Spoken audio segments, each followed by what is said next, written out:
नमस्कार दर्शक बंधु, चलतु आरंभ करवा आज मुख्य खबर को। भिजिब ओडिशा जानुआरी प्रथम सप्ताह लघुचापर संभावना।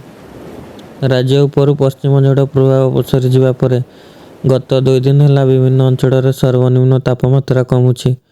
गुरुवार ठारू पारद आहरी तलमुआ हेबा समतल और पहाड़िया अंचल गुड़िकर 1 ରୁ 2 डिग्री पर्यंत राति तापमात्रा ह्रास पाइबार संभावना रही।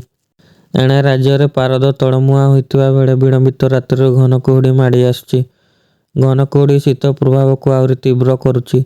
फलस्वरूप लोके बाहर को बाहर कष्टकर हो पड़ुची। गमन गमन में साहाय्य उपजुची। पाणीपाग विशेषज्ञों पूर्वानुमान अनुसार इंग्राजी नववर्ष पर्यंत राज्य में शीत प्रकोप लगी रहिबो। एसत आसंता 4 दिन पर्यंत घन कुहुड़ी दृश्यमान होबार संभावना रही। गत 24 घंटार राज्य में सर्वनिम्न तापमात्रा सबुठु कम कोरापुट 6.1 डिग्री थिबा बेले जिलार सेमिलीगुड़ार पारद 6.6 डिग्री रही। नवरंगपुर 8.9, रायगढ़ 10.6, भवानीपाटना 10.5, दारिंगबाड़ी 7.5, उदयगिरी फुलवाणी 9, बौद्धर 9.6, झारसुगुड़ा 6.8, किरई 9.3, अनुगुड़ 10.6, केउंझर 11.0 एवं भुवनेश्वर 13.6 रही। कोरापुट, कंधमाल, सुंदरगढ़, झारसुगुड़ा, नवरंगपुर आदि पश्चिम, दक्षिण और आभ्यंतरीण जिलागुड़िक शीतर प्रकोप अधिक रही।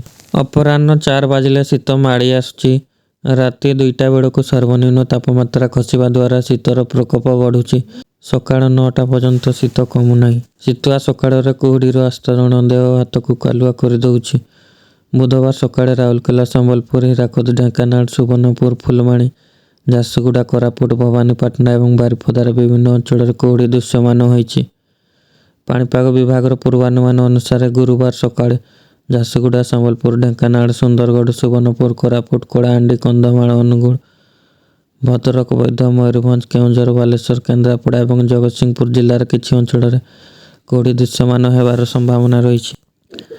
झारसुगुड़ा, संबलपुर, ढेंकानाल, सुंदरगढ़, सुवर्णपुर, कंधमाल जिला को घन कुहुड़ी पर येलो वार्निंग जारी करा जायछि। आसंता 7 दिन पर्यंत राज्य में सर्वनिम्न तापमात्रा विशेष परिवर्तन आसबार संभावना नहीं। पाणीपाग विशेषज्ञ विश्वजीत साहू कहते राज्य में रात्रि तापमात्रा कमिबा आरंभ होईछि। 25 तारीख राति पारद आहरी तलमुआ हेबा सह शीत प्रकोप बढ़िबा। 2024 जानुआरी प्रथम सप्ताह दक्षिण बंगोपसागर एक लघुचाप सृष्टि होबार संभावना रही। यार प्रभाव ओडिशा उपर विशेष भाव में पड़ब नहीं बोली वर्तमान संकेतरू जना पड़ुछि।